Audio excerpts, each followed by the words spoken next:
I think we have some challenges, we have some opportunities. Some of the unique challenges, especially with our active duty service members, is that they change locations, they change duty stations. And when they change duty stations, you lose that continuity. One of the great things that we have is our electronic medical record, and through these, through those meetings that I told you about initially, our monthly meetings, the 4 of them, we have our pain docs from all over the country call in. So we're able to talk about patients.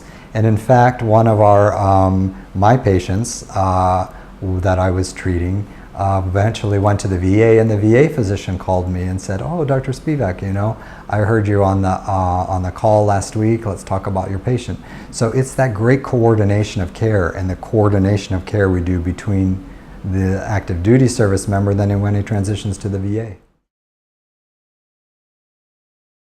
I don't think it changes how we approach them or how we treat them, but getting back to the personalized medicine, really looking at where the patient is and then going from there. Because somebody that's maybe 18 to 20, they're very, very tech savvy, very internet savvy.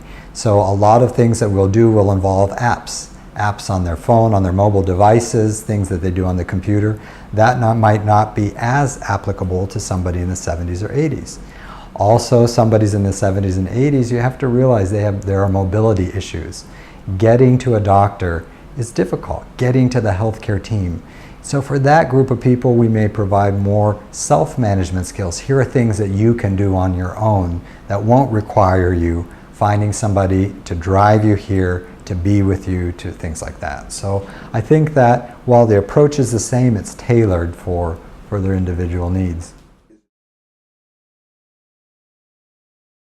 I think there's certain challenges and opportunities we have in the aging veteran population. We know because of the nature of the injuries, they're more likely to have concussive types of injuries. They are experienced trauma, and there are results of trauma. And I think there are more musculoskeletal injuries than in the civilian world, because here, you know, you have to remember when you're young and you're carrying 80 pounds of armor for a long time, that's going to catch up with you. So there are some very unique challenges that we have that both the military health system and the veterans health system are really working through, and I think excelling on. I think we've found good answers and good treatments, but there's always ways to improve, especially when you're talking about pain. We're learning more and more things every day, and I think 10 years from now we'll look back and say, wow, you know, that's what we were doing then, but you know, this is what we're doing now. No, that's very integral, because whenever you have an injury and whenever you've seen traumatic events, and we know this from the civilian world, we know there's a high percentage of PTSD in survivors of car crashes, near fatal car crashes.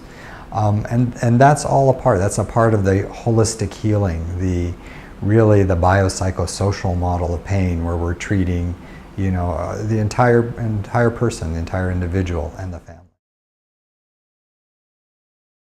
I see the future as more preventative, as we are able to improve our service members' ability, the warfighter, to be able to look at that and to, again, personalize. I think as personalized medicine is coming down, as we're seeing in the civilian sector, we'll see it even more here, where we'll be able to, for example, draw your blood, and through personalized genomics, be able to better understand what drugs will work for you based on your unique gene makeup.